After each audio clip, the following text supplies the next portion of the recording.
Dahil sa dami na rin ng mga nagrereklamo sa mga dayuhang doktor na nagpa-practice ng stem cell therapy sa bansa, kumilos na ang pamahalaan upang mamonitor ang mga ito. Para sa detalye, balitaan mo kami, Jackie Sai.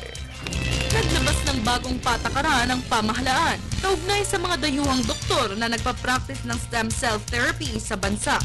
Ayon sa Department of Health, kinakailangan na ng mga foreign doctors na makakuha ng permit sa gobyerno upang maipagpatuloy ang kanilang stem cell therapy sa Pilipinas para lalo silang mabantayan ng pamahalaan sa medicinal practice na ito.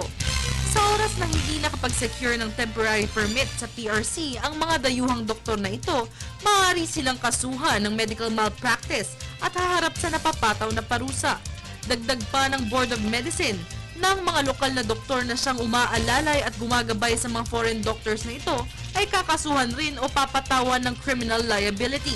Proof of education kasama ang actual practice sa kanilang field tulad ng stem cell therapy at kasalukuyang lisensya na may authentic mula sa Embahada ng Pilipinas at ng bansang pinanggalingan nito ang kailangang iharap ng mga dayuhang manggagamot.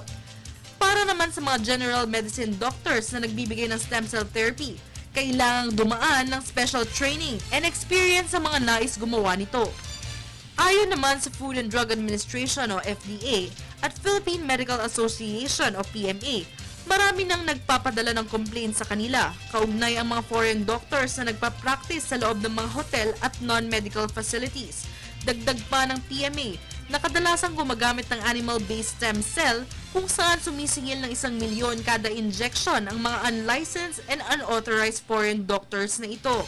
Kaya naman pinaalalahanan ng mga tumatangkilik sa stem cell therapy na kumuha lang ng treatment na ito sa mga DOH-accredited hospitals and clinics para sa practice ng stem cell at para naman sa mga nais kumuha ng stem cell therapy sa ibang bansa.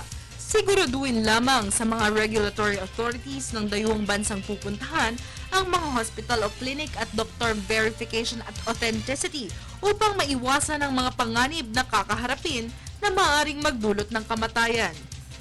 Para ng bayan, Jackie Sai.